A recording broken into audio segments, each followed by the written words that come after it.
38వ వచనం. మార్కు సువార్త 14వ అధ్యాయం 38వ వచనం. నేను వాక్యం చెప్పేటప్పుడు శ్రద్ధగా వినండి. చాలామంది దేవుని సన్నిధికి వచ్చి ఎన్నో ఆశీర్వాదాలు పొందుకొని వెళ్దాం అనుకుంటారు. అవునే కదా? దేవుని మందిరంలోకి అడుగు పెట్టగానే ఆశీర్వాదం వచ్చేస్తుందని. దేవుని మందిరంలోకి అడుగు పెట్టగానే నీకు ఆశీర్వాదం రాదు. కానీ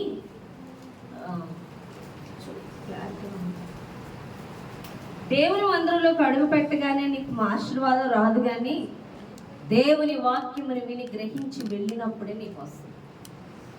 ఆ గ్రహించింది నువ్వు పాటించినప్పుడే నువ్వు ఆశీర్వాదం పొందుకుంటావు. సన్నిధిలోకి వచ్చేసాను కదా నేను ఆశీర్వదించబడిపోతాను అనే నిద్రమత్తు వ్యవహారాలు చేయకూడదు.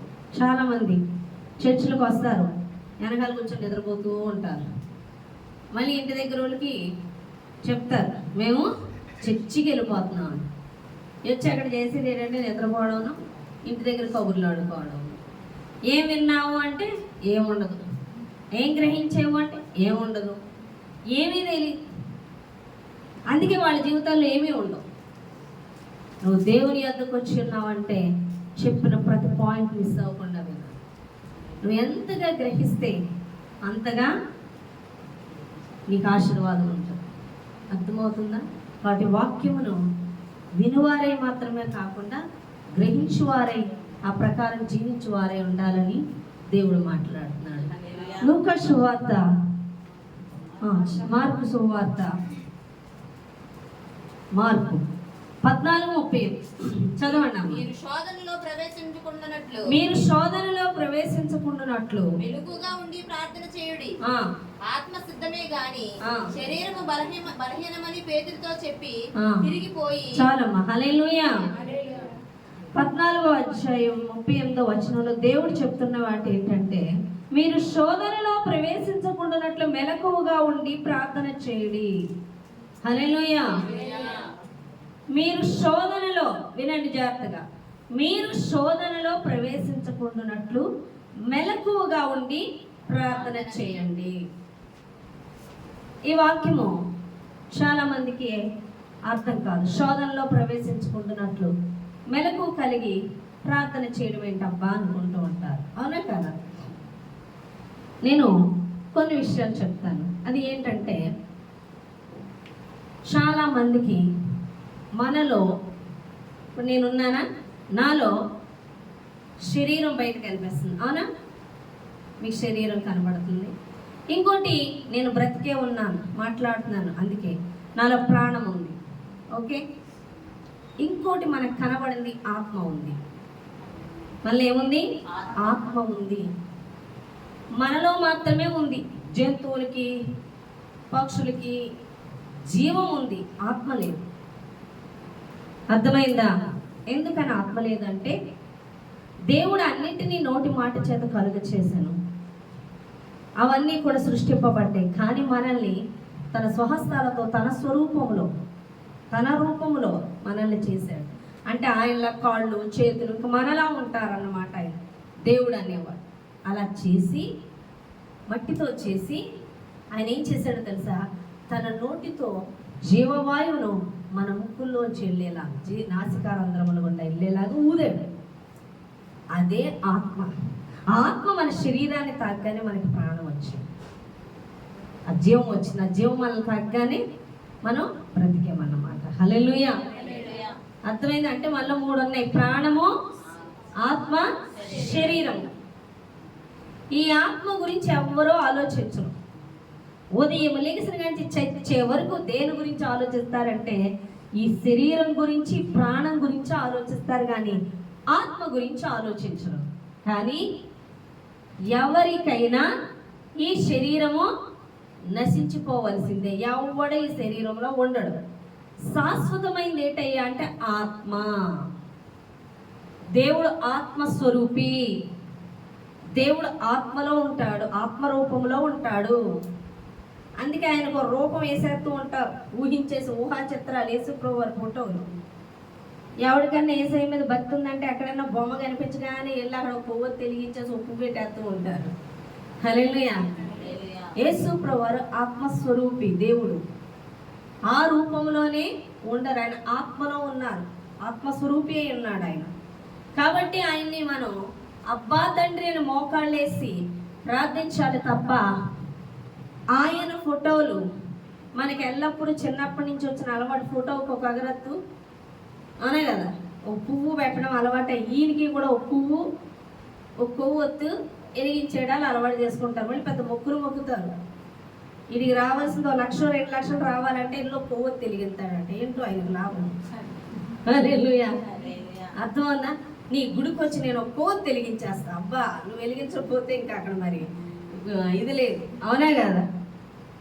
ఏదో గొప్ప పనికి నీ చర్చికి వస్తాను, ఏంటంటే లాభం ఆ కార్యం చేస్తే నీ చర్చికి వచ్చేస్తాను నేను వస్తే నీకు ఏదో పెద్ద ఉపయోగం అన్నట్టు అలాంటి మొక్కులు మొక్కుతూ ఉంటారు, పనికి మన మొక్కులండి. హల్లెలూయా. అర్థమైందా మీకు? అయితే ప్రాణము, ఆత్మ, శరీరము మనలో ఉన్నాయి.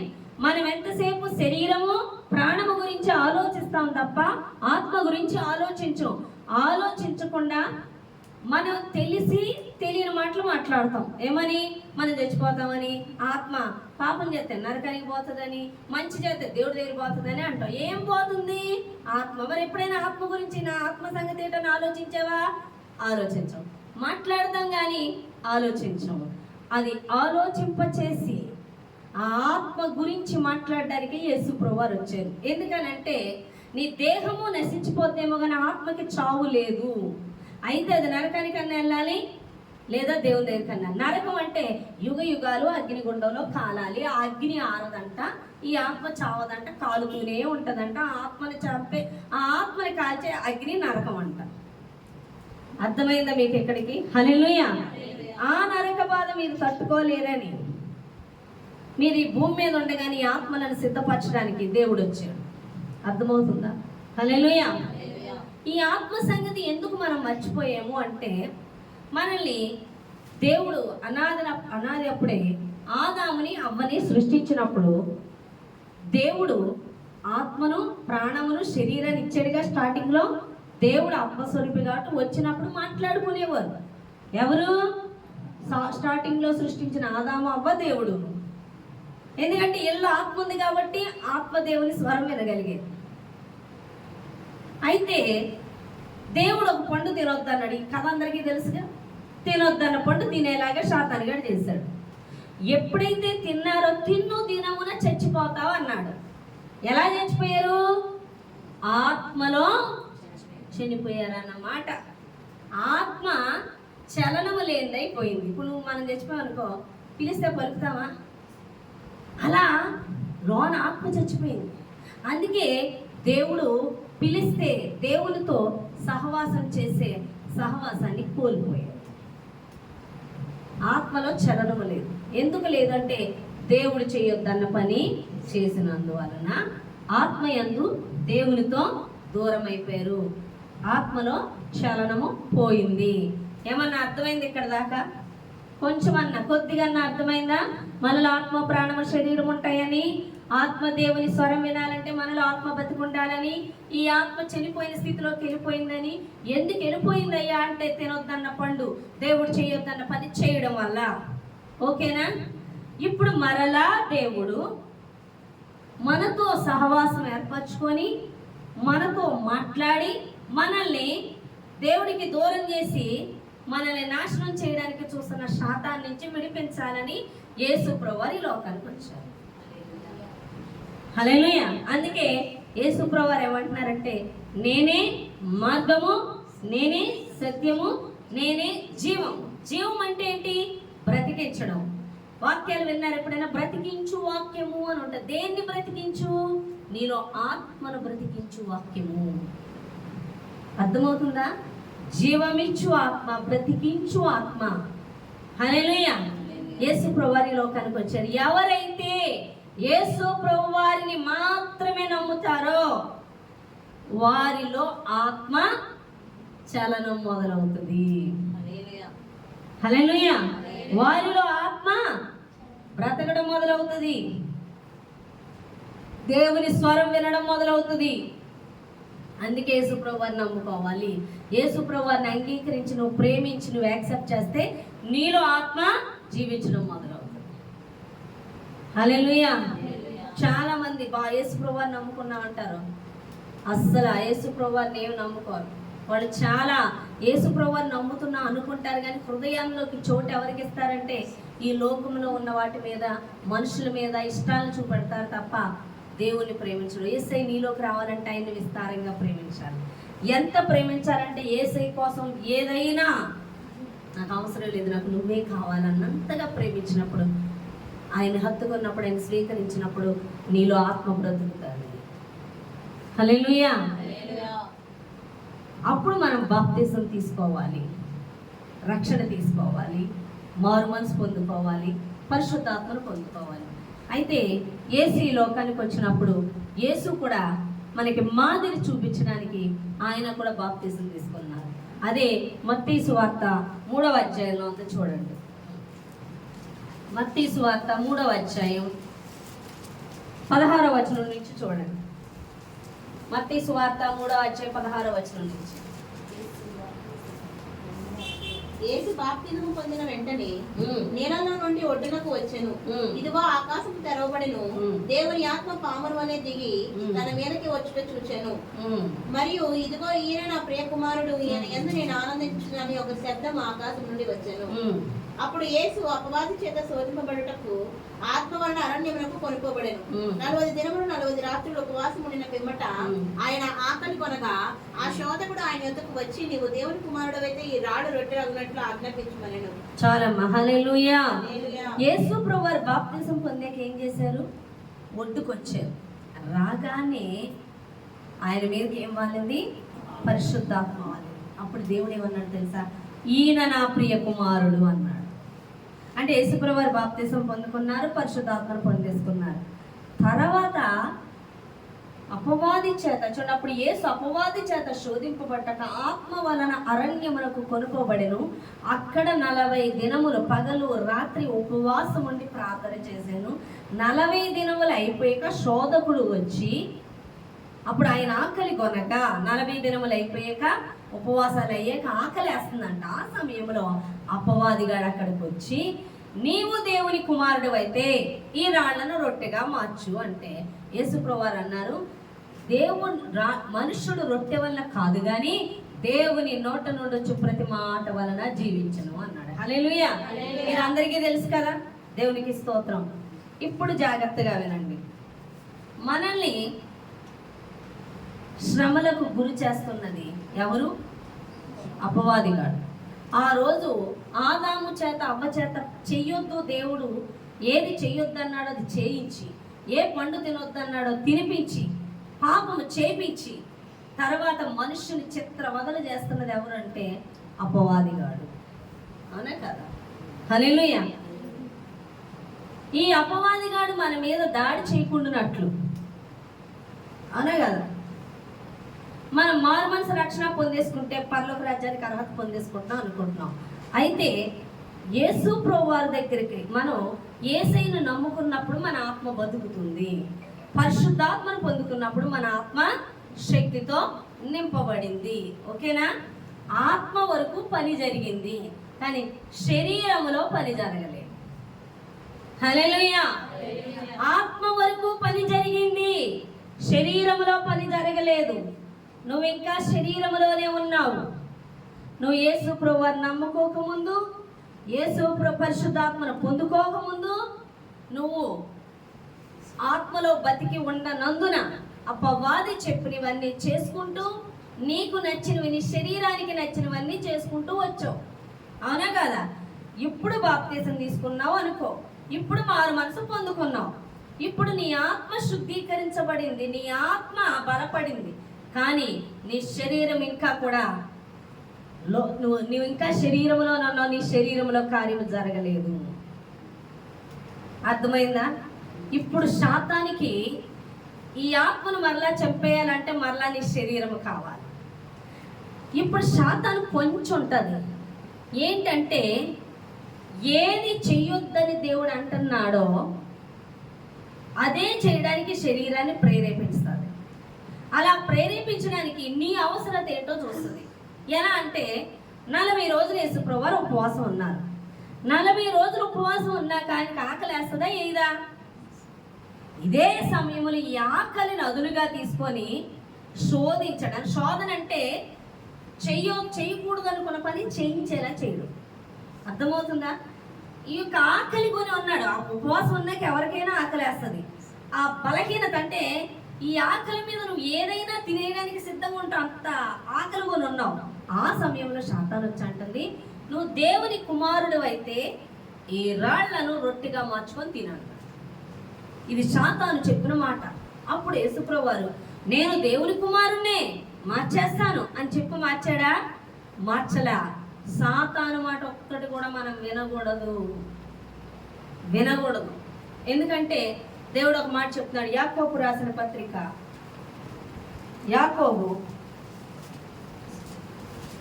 4:7 చదవండి. యాకోబు 4:7. స్తోత్రాలు స్తోత్రాలు స్తోత్రాలు స్తోత్రాలు. 4:7. కాబట్టి దేవునికి లోబడి ఉండుడి, అపవాదిని ఎదిరించుడి, అప్పుడు వాడు మీ యొద్ద నుండి పారిపోవును. హల్లెలూయా. దేవునికి లోబడి ఉండుడి, అదే అపవాదిని ఎదిరించున్నాడు, పారిపోతాడు. హల్లెలూయా. ఇప్పుడు అపవాది ఏమని మాట్లాడుతుంది? యేసుప్రభువు వారి దగ్గరికి వచ్చి, నువ్వు దేవుని కుమారుడు కదా, ఈ రాళ్ళను రొట్టెగా మార్చు అంటుంది. అలాగే అని చెప్పింది అంటున్నాడా? ఎంటల్లా వినకూడదు. అది చెప్పింది చేయకూడదు, అది చెప్పింది నమ్మకూడదు. అవును నేను దేవుని కుమారునే, నేను మారుస్తాను అంటుందా? అంటున్నాడు ఆయన. అనట్లా. ఏమంటున్నాడు? మనుష్యుడు రొట్టె వల్ల కాదు, దేవుని నోట నుండి వచ్చి ప్రతి మాట వలన జీవించును. హల్లెలూయా. రొట్టె వల్ల కాదు మనిషి జీవించే, దేని వల్ల? నీలో ఆత్మ దేని వల్ల జీవిస్తుంది? యేసుప్రభువు వారి వల్ల జీవిస్తుంది. ఎందుకంటే యేసే జీవము. నువ్వు యేసుని నమ్ముకోవడం వల్ల నీ ఆత్మ బ్రతుకుంది. అంటే రొట్టె వల్ల కాదు నీ ఆత్మను బతికించుకోవాల్సింది, దేని వలన? దేవుని మాట వలన. ఆయన శరీరం గురించి మాట్లాడట్లేదు. సాతానేమో శరీరం గురించి మాట్లాడుతుంది.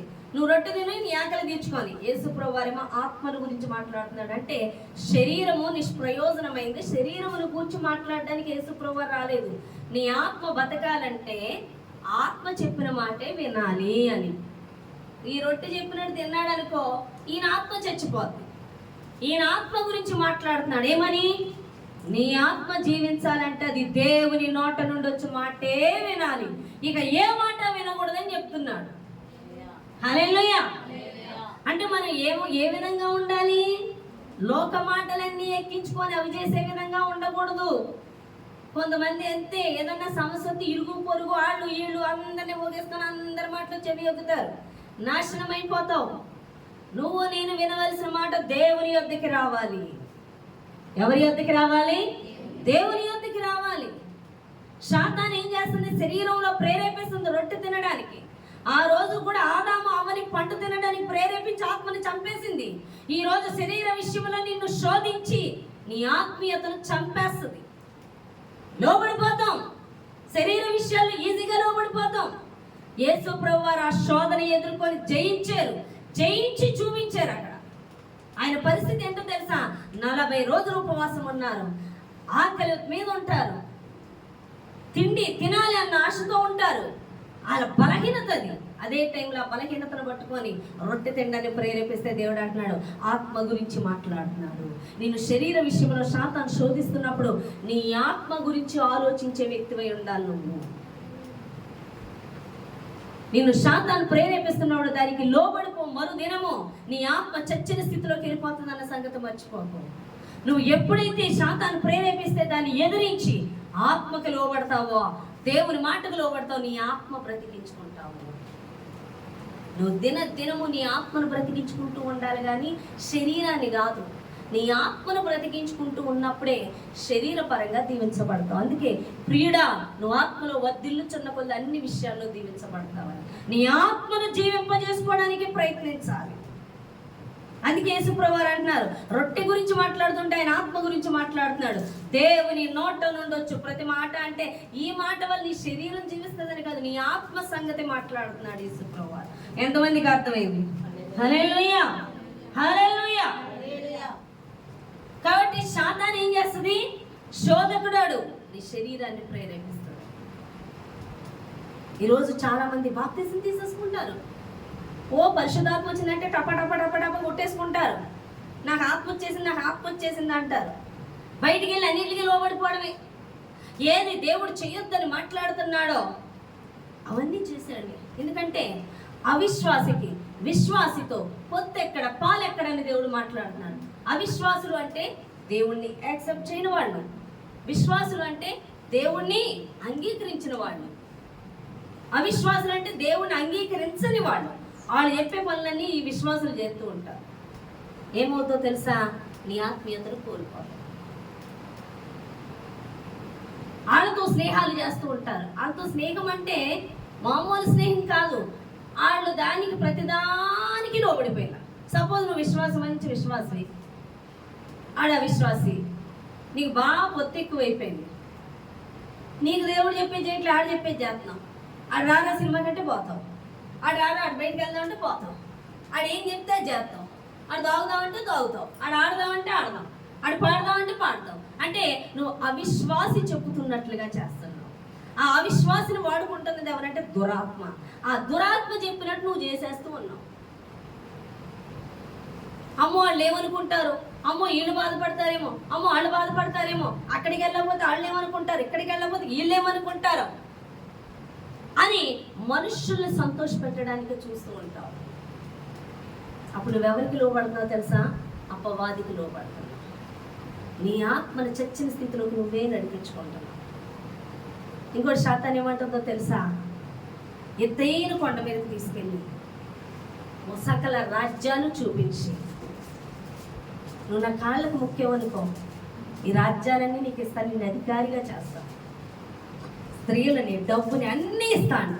దేవుడు అంటున్నాడు, నీ దేవుడైన యెహోవాకి తప్ప నువ్వెవరిని కూడా నమ్మకూడదు, మొరక్కకూడదు అని చెప్తున్నాడు. హల్లెలూయా, హల్లెలూయా, హల్లెలూయా. ఈరోజు శాతాను ఎన్ని బిస్కెట్లు వేస్తాడో మనకి తెలుసా?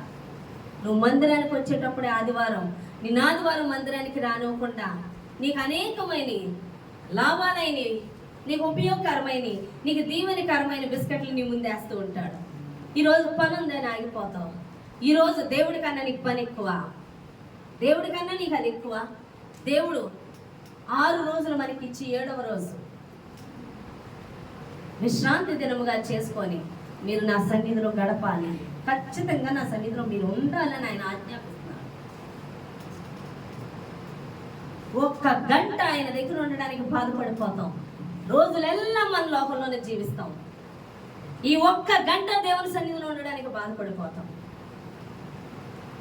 అర్థమవుతుందా?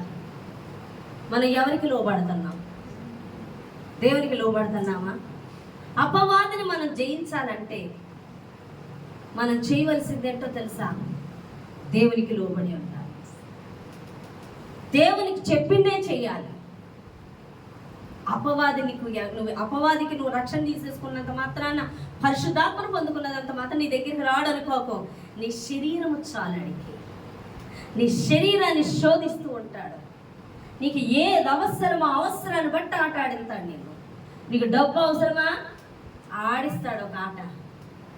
ఆ డబ్బు అవసరాన్ని బట్టి నువ్వు తప్పుడు అడుగులు వేసేలాగా, నువ్వు దేవుడి చిత్తాన్ని అక్కడ చేయకుండా, దేవుడు చెప్పింది చేయకుండా, వాడు చెప్పింది చేసేలా చేసి నీలో ప్రవేశించడం మొదలు పెడతాడు.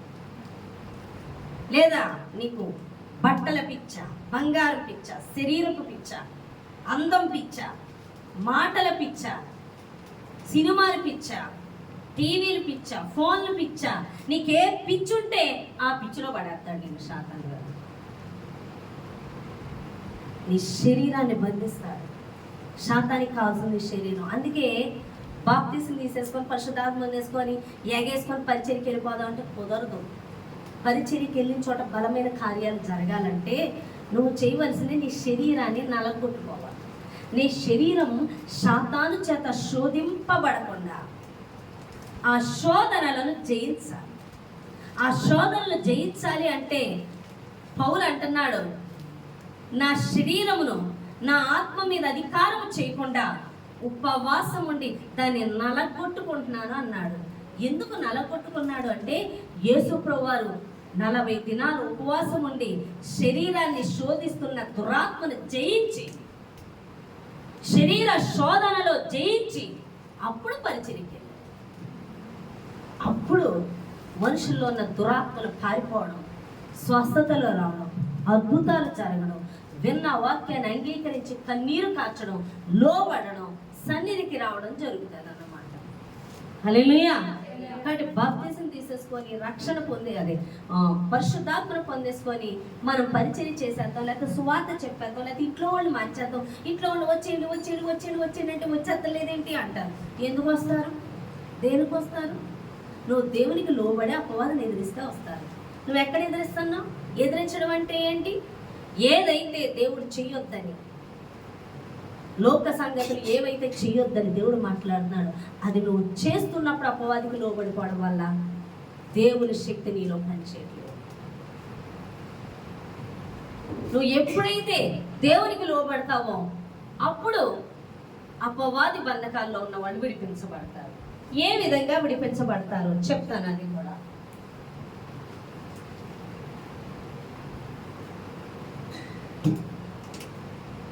మీకు ఒక విషయం చెప్పనా?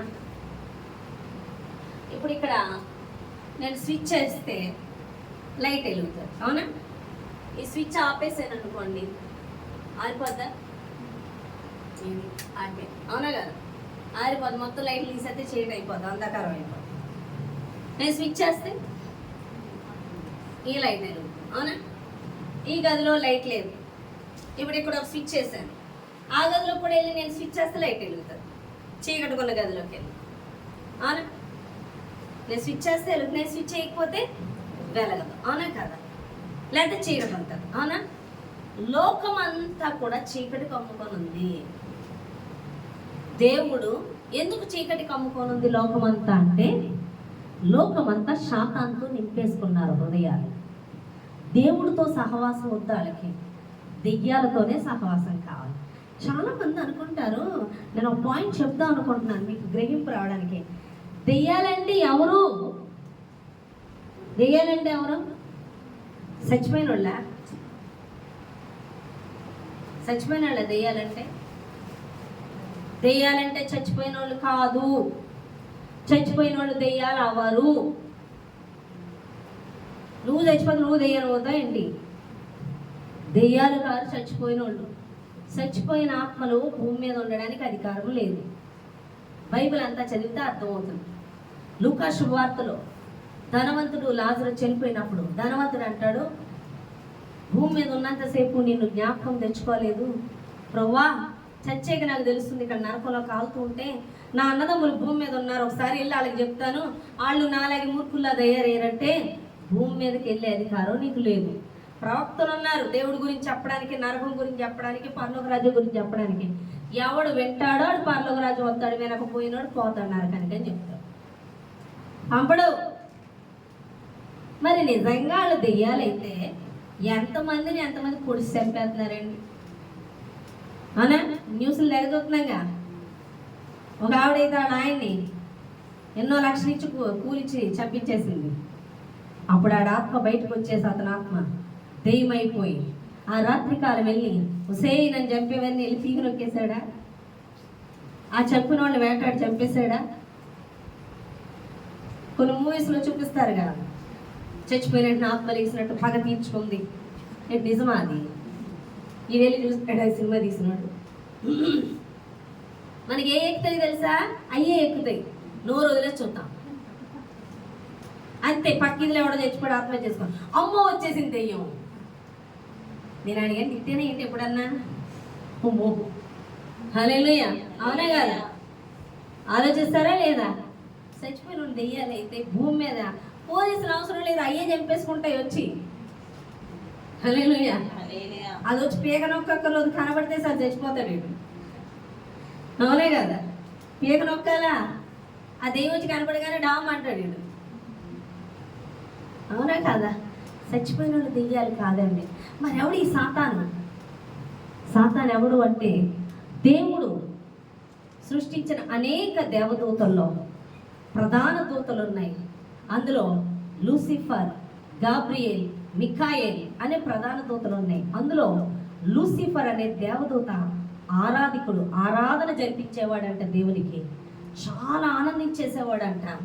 దానికి అందరికన్నా అధికారం ఎక్కువ ఇచ్చాడంట. ఇస్తే ఆ లూసిఫర్ అనుకున్నాడంట, అసలు దేవుణ్ణి ఆరాధింప చేయడం ఏంటి, నన్నే ఆరాధింప చేసుకోవచ్చు కదా అన్న ఆలోచన వచ్చిందంట. వచ్చి కొన్ని దేవదూతలతో మాట్లాడితే కొన్ని దేవదూతలు ఈడ ఇచ్చే అధికారాలకు ఆశపడి ఆడి తట్టు తిరిగిపోయాయంట. ఈ ప్లానింగ్ అంతా దేవుడు చూస్తున్నాడు. చూసి మిఖాయేల్ని పంపించి యుద్ధము జరిగించి కిందకు దోసి పడేశాడు. ఎవరిని? లూసిఫర్ అనే దేవదూతని. ఇప్పుడు ఆ దేవదూతతో పాటు కొన్ని కోట్ల దేవదూతలు కూడా కింద పడిపోయాయి. ఇవన్నీ కూడా కసితో ఉన్నాయి, పరలోక రాజ్యం నుంచి నన్ను తోసేస్తాడా అని. శాతాని కథలు మనకి సినిమాల్లో కూడా చూపెడుతుంటది. చూపెట్టిందా లేదా? ఎన్నో కథలు కూడా ఉంటాయి కదా.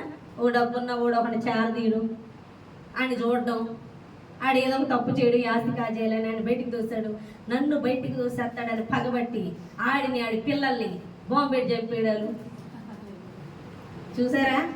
లూసిఫర్ గారు కూడా అదే చేశాడు. ఏం చేశాడు?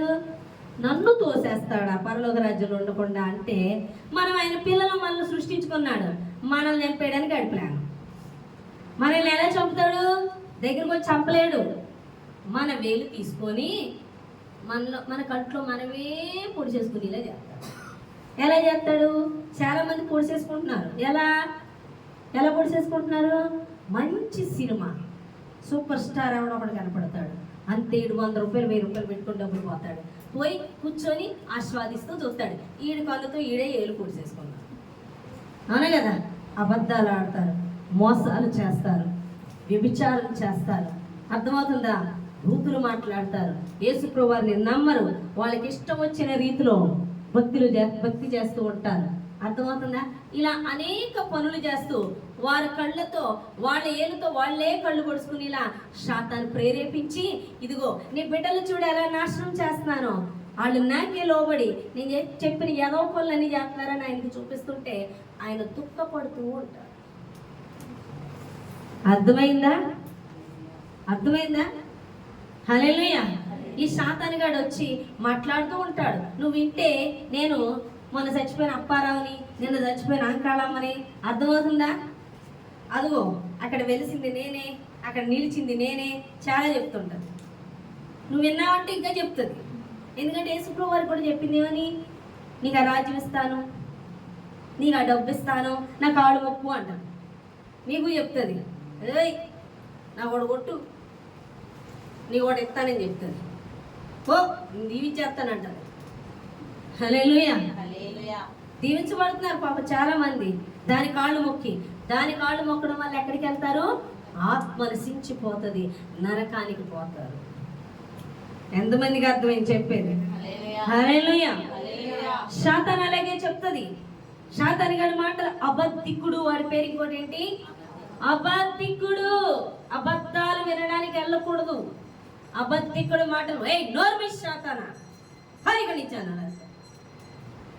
ఎవరన్నా అబద్ధాలు చెప్తుంటే చెవి ఎలా నువ్వు నీ అబద్ధాలంటే తలదించుకొని గమ్ముగా పారిపోతారు. అబద్ధాలు చెప్పేవాడు వాడు భయపడుతూనే వస్తాడు. అబద్ధాలు చెప్పిన అబద్ధాలు అనుభూతికి మూసుకొని వెళ్ళిపోతాడు, తుళిక్కుబడి వెళ్ళిపోతాడు. తెలుసా? వాడు అబద్ధికుడు కాబట్టి. హల్లెలూయా. అబద్ధికుని మాట్లాడినవాడు నోర్మై శాతానా యేసు నామములో పైకి నుంచి అనుభూతికి. హల్లెలూయా. అది గ్రహించాలి వాక్యాన్ని. నాడు చచ్చినోళ్ళుగా దెయ్యాలు, లూసిఫర్, శాతాను. ఆ శాతాన్ని ఎలా ఎదిరించాలో దేవుడు ఇక్కడ మాట్లాడుతున్నాడు. యేసు ప్రభువు దగ్గర కూడా వచ్చింది శోధించడానికి. ఏమంటున్నారు?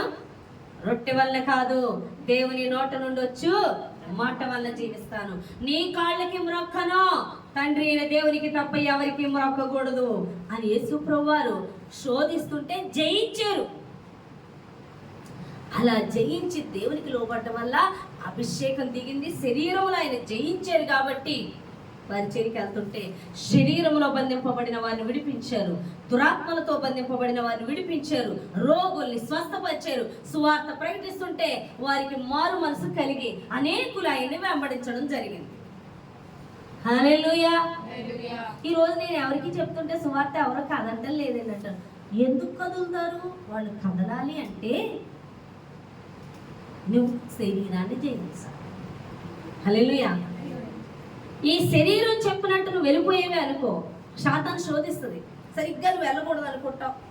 వెళ్ళకూడని భోజనాలకో, వెళ్ళకూడని ఫంక్షన్లకో, వెళ్ళకూడని చోట్లో వస్తాయి. మేము అలా షికార్కి వెళ్దాం అనుకుంటున్నాం, ప్రకృతిని చూడడానికి వెళ్ళాలనుకుంటున్నాం, ఎంజాయ్ చేయడానికి వెళ్ళాలనుకుంటున్నాం, బీచ్కి వెళ్ళాలనుకుంటున్నాం, అవునా కాదా అని వాళ్ళు చెప్పి నిన్ను ప్రేరేపించి తీసుకెళ్ళడానికి సిద్ధమైనప్పుడు నువ్వు కూడా గెంతులు వేసుకుంటే వెళ్ళిపోతుంటావు. అర్థమైందా నీకు? దేవుడు వెళ్ళొద్దన్న ప్లేస్లకి అలా వెళ్ళినప్పుడు నువ్వు దేవుని మాట వింటలే, అపవాది మాట వింటున్నావు. కాబట్టి నీ ఆత్మ ఏమైపోద్దంటే మౌనం అయిపోద్ది. శరీరం చెప్పినట్టు వెళ్ళావు కాబట్టి శరీరం బలం పొందేసుకుంటుంది. ఇప్పుడు ఈ ఆత్మ చెప్పినట్టు వినలేదు కాబట్టి దేవుడు మౌనం అయిపోయాడు కాబట్టి నువ్వు శరీరం చెప్పినట్టు విన్నావు కాబట్టి ఏ అద్భుతాలు నీ జీవితంలో చూడవు. అదే నువ్వు ఆత్మ చెప్పినట్లు, దేవుడు చెప్పినట్లు విన్నావు అనుకో, ఈ ఆత్మలో ఉన్న నీ దేవుడు చెప్పిన మాటను వినడం వల్ల, దేవుని వాక్యము నెరవేర్చడం వల్ల అద్భుతాలు చూస్తావు. హల్లెలూయా. ఎందుకంటే దేవుని మాట నీ హృదయంలో చెప్తుంది, బిడా నాకు చెప్పిన మాట ఏంటో తెలుసా, నువ్వు జాబు కాదు నువ్వు ఉన్నది దీనికంటే నా సువార్త పని కొన్నావు, నువ్వు అది మానే అని నాలో ఉన్న చెప్పింది.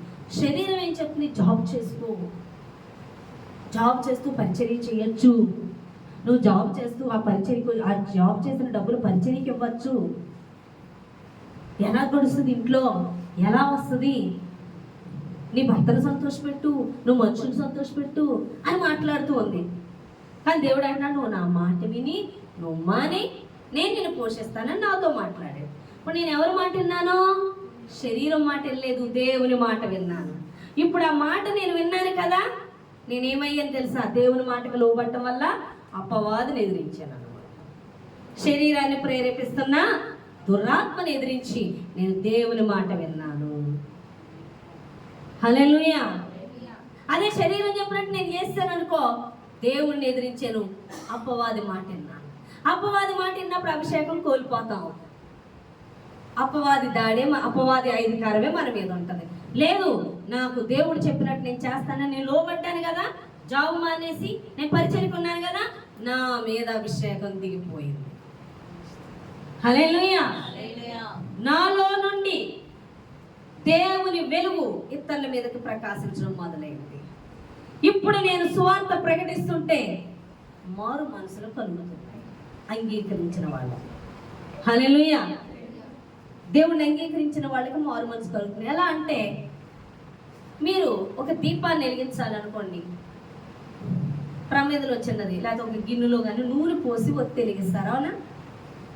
ఈ నూనె అయిపోతుంది అనుకోండి, ఒత్తి ఏమైపోతుంది, మంట చిన్నది అయిపోతుంది, మాడిపోతూ ఉంటుంది. అప్పుడు ఆ మంట పెరగాలంటే, ఒత్తి దీపం వెలుగు పెరగాలంటే ఏం చేస్తాం? ఎల్లు ఆయిల్ పోస్తాం. పోయగానే ఆ దీపం ఏమవుతుంది? ఇంకా ఎక్కువ ప్రకాశించి ఇంకా ఎక్కువ మందికి వెలిగిస్తుంది. అది ఆయిల్ అయిపోతుంది అనుకో, అదే ఆరిపోతుంటుంది, అవునా కదా? అలాగే నువ్వు దేవుడు చెప్పింది చేస్తూ ఉంటే నీ గిన్నె నిండి పొంగి పొరలిపోయినంత నూనె వచ్చేస్తూ ఉంటే నువ్వు ప్రకాశిస్తూ ఉంటావు. నీ వెలుగు అధికమైపోతూ ఉంటుంది. నీ వెలుగు అధికమైపోతే నువ్వు చీకటిలో ఉన్న గదిలోకి వెళ్ళినా, అనగా చీకటిగా ఉన్న అంటే దేవుడు లేని జీవితాల దగ్గరికి నువ్వు వెళ్తే నీ వెలుగు వారి మీద ప్రకాశించి వారు కూడా మారుతారు. వాళ్ళు నీ కుటుంబ సభ్యులే అవ్వచ్చు, నీ బంధువులే అవ్వచ్చు, నీ స్నేహితులే అవ్వచ్చు, నేను ప్రేమించే వారికి కూడా విడుదల కలుగుతుంది. ఎప్పుడు అంటే నీ ఒత్తి ప్రకాశించినప్పుడు. అది ప్రకాశించాలంటే నూనె ఎక్కువ అవ్వాలి, అనగా అభిషేకం ఎక్కువ అవ్వాలి. అభిషేకం ఎక్కువ అవ్వాలంటే నువ్వు దేవునికి లోబడాలి, దేవుడు చెప్పింది చెయ్యాలి. అప్పుడే అపవాదిని ఎదిరించిన వ్యక్తి అవుతావు. కాదు, నువ్వు అపవాదికి లోబడిపోయావా, అభిషేకం ఉండదు, ఒత్తి ఉండదు, వెలుతురు ఉండదు, ఆరిపోతుంది. అందుకే దేవుడు అంటున్నాడు, ఆత్మను ఆర్పకుడి అంటున్నాడు. ఏం చేయకూడదు? ఆత్మను ఆర్పకుడి అని దేవుడు మాట్లాడుతున్నాడు. మీ ఆత్మలను ఆర్పేయొద్దు, మీ ఆత్మలను వెలిగించు. దేనితో? నూనెతో. ఏమి నూనె? అభిషేకము. అభిషేకం ఎక్కడి నుంచి వస్తుంది?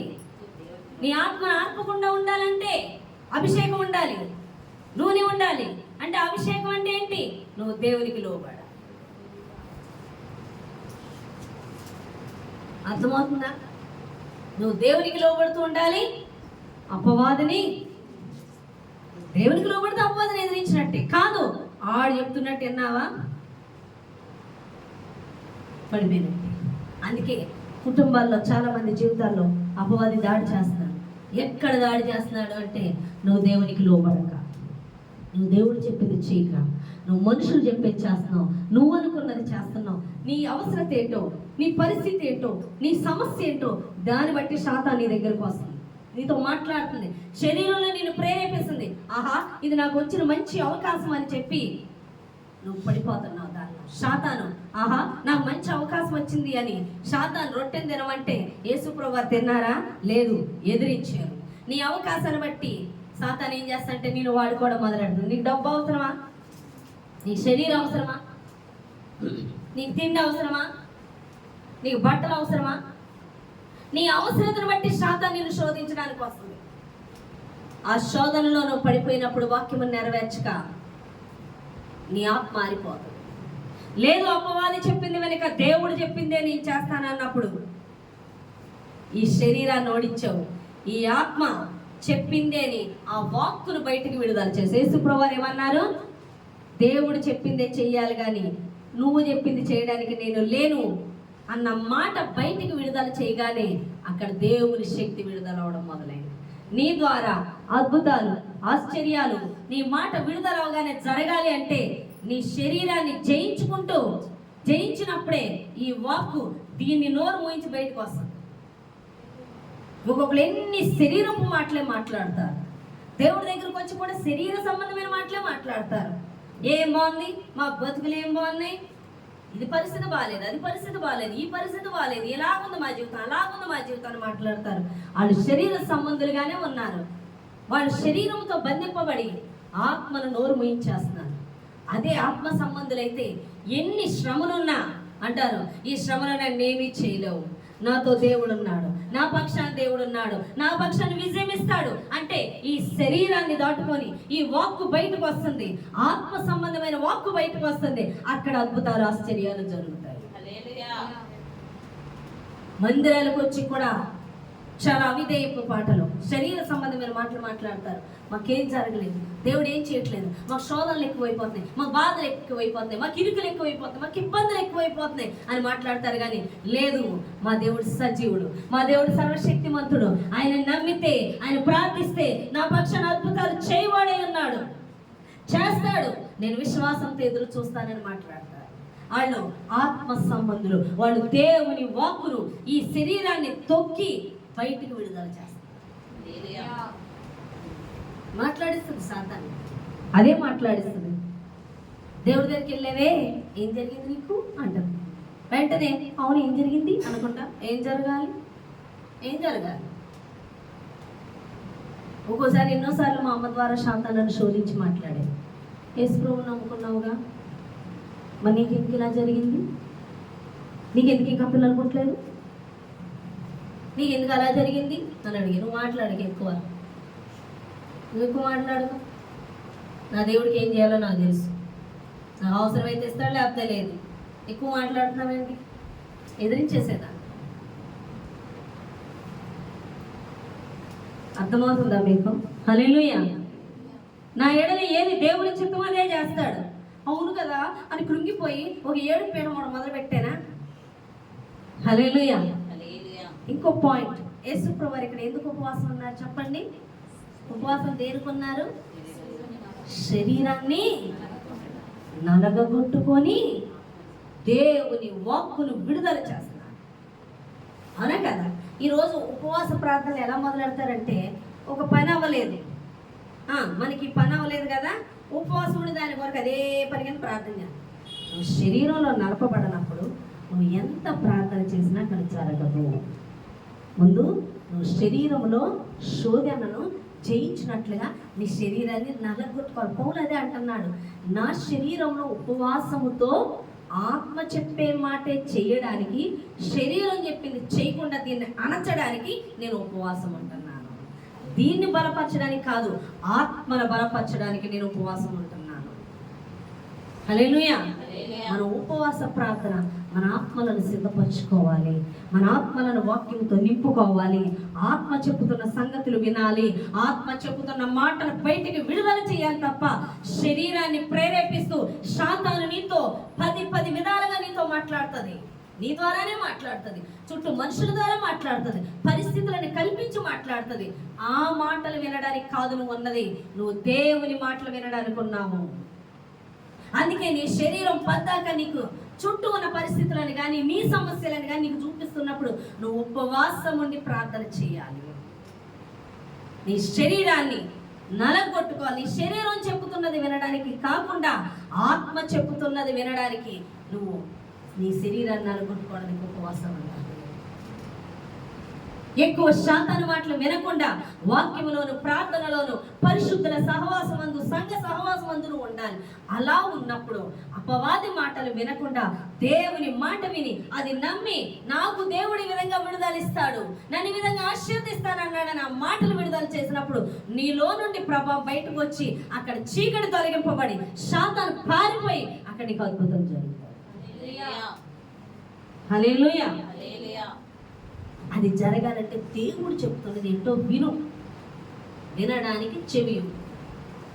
సాతాను మాట వినకు, అది అబద్ధికుడు. సాతాను ఈ లోకాన్ని సృష్టించలేదు, దేవుడు సృష్టించాడు.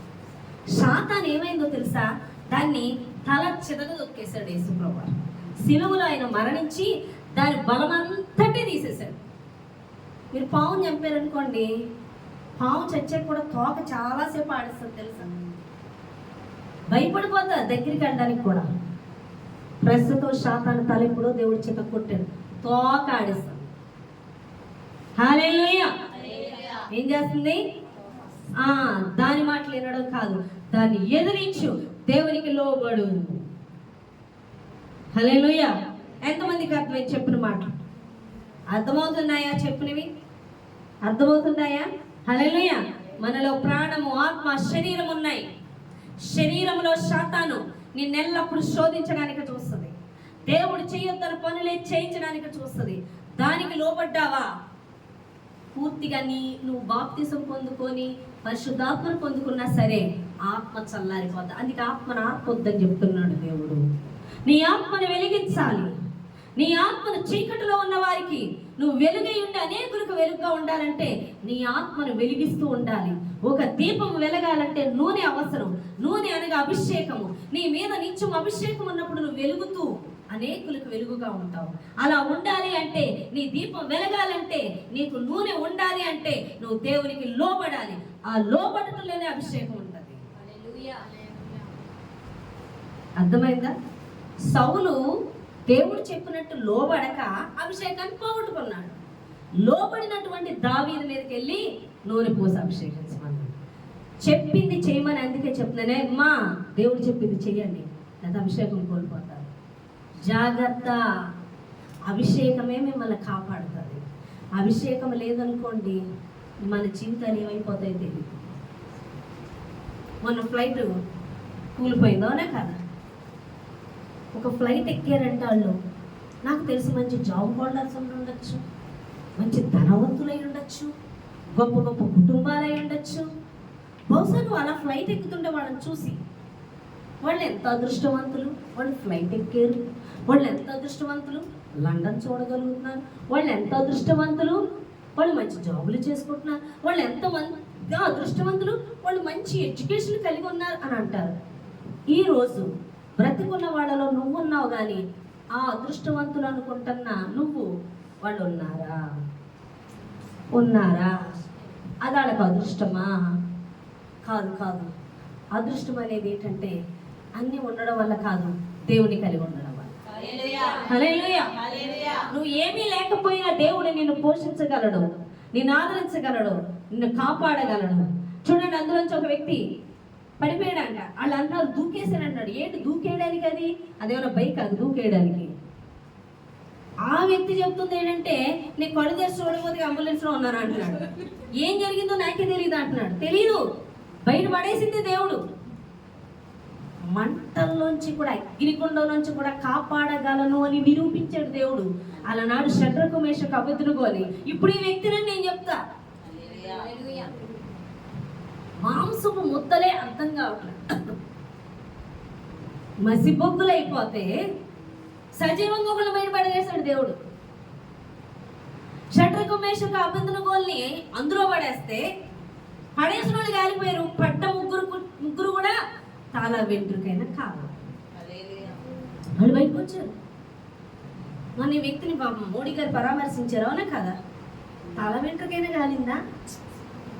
కాలిందా? ఎవరు పడేశారు బయట? దేవుడు. హల్లెలూయా. ఎందుకు పడేసాడో, ఎందుకు కాపాడాడో కూడా బయలుపరుస్తాడు దేవుడు. ఖచ్చితంగా చెప్తాడు ఏదో ఒక రోజు, ఇందు నిమిత్తమే నన్ను కాపాడాడు దేవుడు. ఆయనకి ఖచ్చితంగా దర్శించుకుంటాడు, ఒకవేళ దేవుడిని నమ్మినా నమ్మకపోయినా. హల్లెలూయా. ఆ పడేసింది ఎవరు? దేవుడే. ఒక అగ్నిగుండంలో ఇంకా చచ్చిపోతారు, ఇంకా చచ్చిపోయారు, హోప్స్ లేవు. అందులోంచి ఒక వ్యక్తిని బయటికి తీసుకొస్తాడే మన దేవుడు. ఎంత గొప్పవాడు అంటే, ఒక మనిషి బ్రతుకుటకు ఆధారము దేవుడు. డబ్బు కాదు, మనుషులు కాదు, వాడికి ఉన్న ఫెసిలిటీస్ కాదు, వాడికి ఉన్న జ్ఞానం కాదు, వాడికి ఉన్న అధికారం కాదు, వాడికి ఉన్న గొప్పతనం కాదు, స్టేటస్ కాదు. బ్రతికించేది, నిలబెట్టేది, ఆశీర్వదించేది, ఒక అధికారం ఇచ్చేది ఒక దేవుడు మాత్రమే. హల్లెలూయా. అది ఎరగాలి. నువ్వెంతసేపు దేవుని కృపకు పాత్రురాలు అవ్వాలి, మనుషులకు కాదు, నీ మనుగడకు కాదు, నీ పరిస్థితులకు కాదు. దేవునికి లోబడిపో. దేవుడు చెప్పిందే చెయ్యి, ముందు వెనక చూడొద్దు. అపవాదుని ఎదురించు, దిగిపోద్ద బలమైన అభిషేకం. ఈ అభిషేకము, ఈ వెలుగు చీకటిలో ఉన్న వారిని విడిపించేస్తుంది. నువ్వు లోబడటం లేదా, నువ్వే చీకటితో నింపబడిపోతున్నావు, ఇంకెవరిని విడిపిస్తావు? నువ్వు నీలో నుండి దేవుని వాక్కు, దేవుని చిత్తం బయటికి వెళ్ళనివ్వకుండా నీ శరీరము శోధింపబడుతుంటే లోబడిపోయి బంధించేస్తున్నావు. శోధనలు వస్తాయి అందరికీ, అందరూ శరీరంలో ఉన్న ఎంత పరిశుద్ధాత్మకమైన బాప్తిసం పొందుకొని వాడబడుతున్న శోధన వస్తుంది. అక్కడే నువ్వు దేవునికి లోబడుతున్నావా, శరీరానికి దురాత్మకి లోబడుతున్నావా? తేడా. నువ్వు ఎంత దేవునికి లోబడుతుంటావు అంత అభిషేకం దినము నీ మీద కుమ్మరించబడుతుంది. దినము సిద్ధపరచుకోవాలి మన దేహాన్ని దేవునికి, దెయ్యానికి కాకుండా దేవునికి లోబడాలి, శాతానికి కాకుండా. హల్లెలూయా, హల్లెలూయా. అందుకే వాక్యం విషయంలో, ప్రార్థన విషయంలో, దేవుని సన్నిధి విషయంలో నిర్లక్ష్యం చేయకు. లోబడే విషయంలో 100% లోబడ్డా చూడు, నీ గిన్నె నిండి పొర్లునట్లుగా అభిషేకం కుమ్మరించబడతాడు. అందుకే అంటున్నాడు దావీదు, యెహోవా నా కాపరి అని. అంటే కాపరి అంటే ఏంటి? కాపరి చెప్పినట్టే గొర్రెనాలి, గొర్రె ఇష్టం వచ్చినట్టే ఉండడానికి లేదు. యెహోవా నా కాపరి అంటున్నాడు అంటే నేను 100% పూర్తిగా దేవుడికి అప్పగించేసుకున్నాను. ఆయన అధికారం తప్ప అసలు నాదేది లేదు. అంటే ఇక దేవునికే లోబడుతున్నాడు అంటే దావీదు. అందుకే తన గిన్నె నిండి పొంగి పొర్లిపోతుంది. నీ మీద అభిషేకం పొంగి పొర్లిపోవాలా? లోబడిపో, శరీరాన్ని జయించు.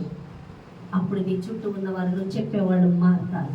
నువ్వే శోధనకి లొంగిపోయి, నువ్వే మనుషులకు లొంగిపోయి, నువ్వే డబ్బుకు లొంగిపోయి, నువ్వే బంధాలకు లొంగిపోయి, నువ్వే రక్త సంబంధానికి లొంగిపోయి, అన్నిటికీ లొంగిపోతే నువ్వు ప్రత్యేకించుకున్నాడు, ప్రత్యేకమైన దానివి. నిన్ను ఏర్పరచుకున్నా, నేను ప్రత్యేకించుకున్నాను, జనముల నుండి నిన్ను వేరుపరిచాను. అవిశ్వాసులతో అవిశ్వాసులు పొత్తు ఎక్కడ, పాలెక్కడ? నిన్ను నా కొరకు నేను ఏర్పరచుకున్నాను. గర్భమునందు రూపింపబడక ముందే నేను ఏర్పరచుకున్నానంటే గెతుకుంటూ లోకంలోకి ఎందుకు వెళ్తున్నావు? దేవుని యొక్క దేవుడు చెప్పింది చేయి. అభిషేకింపబడు, అనేకులకి విడుదల కలుగు చేయి. ప్రకటిస్తున్నప్పుడు నువ్వు ఎక్కడికి వెళ్తే అక్కడ నీతో దేవుని సన్నిధి బలంగా నీకు వస్తుంది. హల్లెలూయా.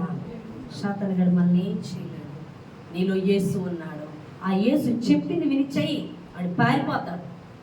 ఒక దారి అంటే వచ్చి 7 దారులు అంటే పారిపోతాడు. అడిగేందుకు వాడి గురించి ఎందుకు ఆలోచించాడు? అడపోతాడు అంతే.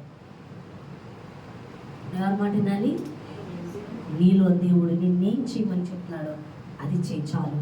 వాడు మీ వద్ద నుంచి పారిపోతాడు. శోధనలు జయించే వ్యక్తిగా నువ్వు ఉండు. శోధనలో పడిపోకు అని దేవుడు మాట్లాడు. హల్లెలూయా. తోటి ప్రియులారా, ఈరోజు నీ ఆత్మను అభిషేకంతో వెలిగించుకొని నువ్వు వెలిగిస్తూ అనేకులు వెలిగిస్తావు. నువ్వు ఆరిపోయి శాతానికి ఫుల్లుగా నువ్వు చోటిచ్చి నరకానికి వెళ్తావు. నువ్వే డిసైడ్ అవ్వు. సమస్తము నీ చేతుల్లోనే ఉంది. నువ్వు దేవుణ్ణి అంగీకరించు, యేసయ్యను ప్రేమించు. యేసయ్య చెప్పినట్టు విను చాలు. అపవాది నీ చుట్టుపక్కల కూడా ఉండలేడు. యేసు ప్రభువారిని ఎదిరించిన తర్వాత కొంతకాలం ఆడు పారిపోయాడు. మళ్ళీ ఏదో రోజు శోధించడానికి వస్తాడు. మరలా ఎదిరించి నిలబడితే మరలా పోతాడు. అంతే నువ్వు చేయవలసింది. హల్లెలూయా. వాడిని జయించలాగా మెలకు కలిగి ప్రార్థన చేస్తూ ఉండాలి. హల్లెలూయా. ఈ చిన్న మాటలు దేవుడు దీవించి ఆశీర్వదించును గాక. ఆమేన్. ప్రార్థన చేద్దాం.